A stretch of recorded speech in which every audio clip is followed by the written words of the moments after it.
আপনারা যেমনটা শুনেছেন যে আমাদের বাংলাদেশ এনার্জি কনফারেন্স, এবারের এনার্জি কনফারেন্সে এটা কোনো একক আয়োজক নয়। এবার মোট 18টি বিভিন্ন সংগঠন এই উদ্যোগের সাথে জড়িত আছে, যারা সবাই অর্গানাইজার হিসাবে স্বীকৃত। ইতিমধ্যেই হাসান মেহেদী এই অর্গানাইজেশনগুলোর নাম আপনাদের সঙ্গে শেয়ার করেছেন। আমরা ধীরে ধীরে এই অর্গানাইজেশনের প্রতিনিধিদের কথাও শুনব। তার আগে আমি আমন্ত্রণ জানাতে চাই আমাদের এই পাওয়ার এবং এনার্জি সেক্টরে দীর্ঘদিন ধরে কাজ করছে এমন একটি সংগঠন, সেই সংগঠনের প্রতিনিধি, সেন্টার ফর পলিসি ডায়ালগের research director doctor Golam Moazzem ভাইকে আমাদের এই পাওয়ার এবং এনার্জি সেক্টরের উপরে একটু সংক্ষিপ্ত আলোকপাত করার জন্য বিনীতভাবে অনুরোধ জানাচ্ছি। ডক্টর মোয়াজ্জেম। ধন্যবাদ। আজকের অনুষ্ঠানে সম্মানিত প্রধান অতিথিবৃন্দ এবং আগত সকল অতিথিবৃন্দ, আপনাদের সকলকে আয়োজকদের পক্ষ থেকে স্বাগত জানাচ্ছি। গত বছরের রাজনৈতিক পট পরিবর্তনের পর যে প্রেক্ষাপটে বিইসি আয়োজন করা হয়েছিল, সেই প্রেক্ষাপট থেকে আজকের প্রেক্ষাপটটি বেশ ভিন্ন। আজকে আমরা যেখানে দাঁড়িয়ে আছি তাতে আমরা অন্তর্বর্তী সরকারের 1 বছরের একটা সালতামাবি পাই, আবার একই সাথে নতুন রাজনৈতিক পরিবর্তনের পদধ্বনি শুনতে পাচ্ছি। সুতরাং সেরকম একটি জায়গায় আজকের এটিকে একটা ট্রানজিশনাল ফেজ এই কনফারেন্সটি আয়োজন হচ্ছে, সেটি বলা যেতে পারে। আমার কাছে মনে হয়েছে যে অন্তর্বর্তী সরকারের জন্য বড় অর্জন সেটি হলো প্রাণ প্রকৃতি পরিবেশ নিয়ে অন্তত রাজনৈতিকভাবে আলোচনা করা গেছে এবং সেটা বেশ জোরের সাথেই সেই কাজটি হয়েছে। এবং আমরা যারা নবায়নযোগ্য জ্বালানি, প্রকৃতি পরিবেশ নিয়ে যারা কাজ করি, তারা এই রাজনৈতিক এই পরিবর্তনটিকে খুব ইতিবাচকভাবেই আমরা নিয়েছি এবং সে কারণে আমরা অন্তর্বর্তী সরকারকে স্বাগত জানাই। এই সময়কালে বিদ্যুৎ এবং জ্বালানি খাতে বেশ কিছু আইনি পরিবর্তন হয়েছে, নীতি সংস্কার হয়েছে, বেশ কিছু উদ্যোগ নেওয়া হয়েছে এবং যেটা আমার কাছে অনেক ক্ষেত্রে মনে হয়েছে অনেক মন্ত্রণালয়ের তুলনা করলে এটা জ্বালানি এবং বিদ্যুৎ বিষয়ক মন্ত্রণালয়ের উপদেষ্টা মহোদয়ের নিজস্ব আগ্রহ এবং সরকারের সামগ্রিক আগ্রহের কারণেই হয়েছে। ঠিক একইভাবে পরিবেশ, বন এবং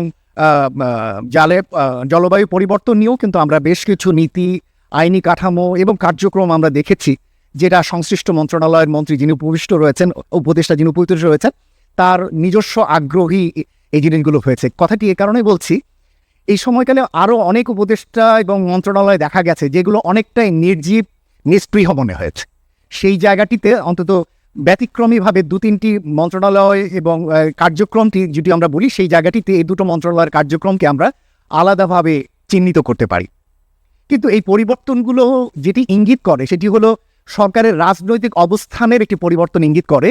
কিন্তু আমার কাছে মনে হয়েছে যে এই পরিবর্তনগুলো এখনও কোনো কাঠামোগত পরিবর্তনকে ইঙ্গিত করে না।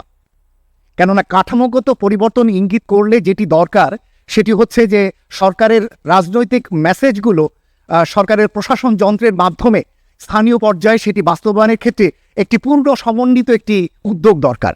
সেই জায়গাটিতে আমাদের মনে হয়েছে যে সরকারি প্রশাসনগুলো এখনও প্রস্তুত নয় এবং কোনো কোনো ক্ষেত্রে তারা দ্বিধান্বিত এবং কোনো কোনো ক্ষেত্রে তারা লুক্কায়িতভাবে আগের এজেন্ডাগুলোই তারা অব্যাহত রাখতে চান। আমাদের কাছে মনে হয়েছে যে এই পরিবর্তনগুলো, এটি আমার মনে হচ্ছে অন্তর্বর্তী সরকারের দায়িত্বের মধ্যেও হয়তো পুরোটা পড়ে না, কেননা নতুন রাজনৈতিক সরকারই হয়তো এই জিনিসগুলো আমরা প্রত্যাশা করব তাদের কাছে। কিন্তু এটি বলার জন্যই বলছি যে প্রশাসন এখনও পুরোপুরি এই পরিবর্তনগুলোকে পুরোপুরি যে নিজেরা অ্যাবজর্ব করবেন এবং সেই অনুযায়ী এগুলোকে বাস্তবায়ন করবেন, সেটি সব জায়গায় মনে হয়নি। নতুন অনেক নীতি নেওয়া হয়েছে, কার্যক্রম গঠন করা হয়েছে এবং অনেক ক্ষেত্রে এটা কনসালটেন্ট নির্ভর হচ্ছে এবং অনেক ক্ষেত্রেই এই জায়গাগুলোতে বিদেশি অর্থের প্রচ্ছন্ন বা অপ্রত্যক্ষ ব্যবহার থাকতে পারে বলে আমাদের কাছে অনুমান হয়েছে, যেটা আগে আমরা প্রচুর সমালোচনা করেছি যে এই কনসালটেন্ট নির্ভর যাতে নীতি কাঠামো থেকে বেরিয়ে আসা হয়, বিদেশি ডোনারদের অর্থ না ব্যবহার করা হয়। কিন্তু সেই জায়গাটিতে আমাদের মনে হয়েছে যে এখনও এক ধরনের কনসালটেন্ট নির্ভর নীতি এবং বিভিন্ন ধরনের কার্যক্রম গ্রহণের উদ্যোগ চলছে। একটু আগেই সম্মেলনের উদ্যোক্তাদের পক্ষ থেকে জনাব হাসান মেহেদী এনডিসির উদাহরণ দিলেন, যেটি মঞ্চে উপবিষ্ট প্রধান অতিথির দপ্তরের আওতাধীন।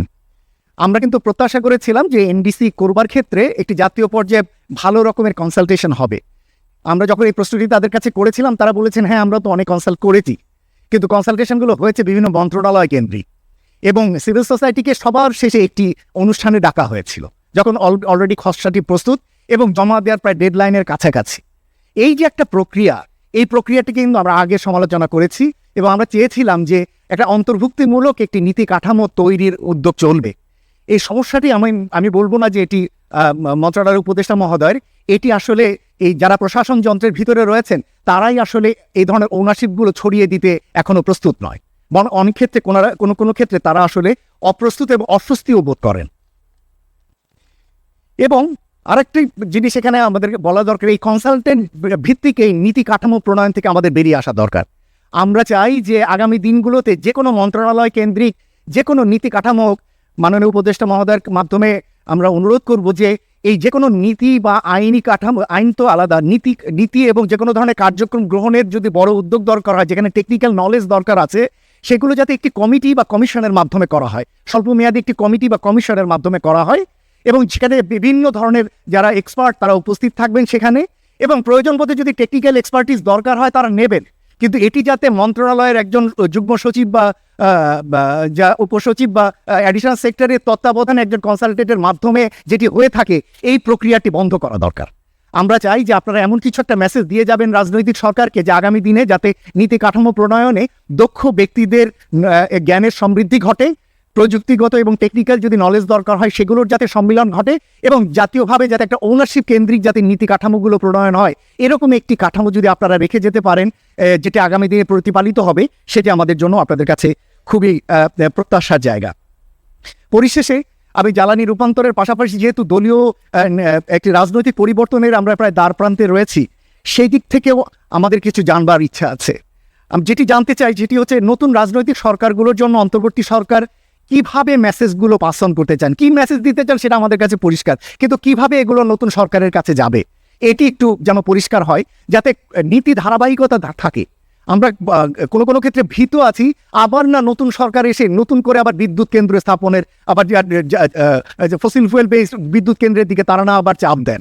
সুতরাং সেই জায়গাটির ক্ষেত্রে আমাদের অবস্থান পরিষ্কার করা দরকার, এক ধরনের যাতে নীতি ধারাবাহিকতা থাকে, এই জায়গাটি আমাদের জন্য খুবই গুরুত্বপূর্ণ। এবং তারা কিভাবে নতুন রাজনৈতিক সরকারের কাছে এই মেসেজগুলো দেন এটি আমাদের কাছে পরিষ্কার। এখন পর্যন্ত রাজনৈতিক দলগুলোর যে বক্তব্য শুনছি, কারো কাছ থেকেই কিন্তু প্রকৃতি, পরিবেশ, এই নবায়নযোগ্য জ্বালানি নিয়ে সুস্পষ্ট কোনো মেসেজ আমরা কিন্তু পাইনি।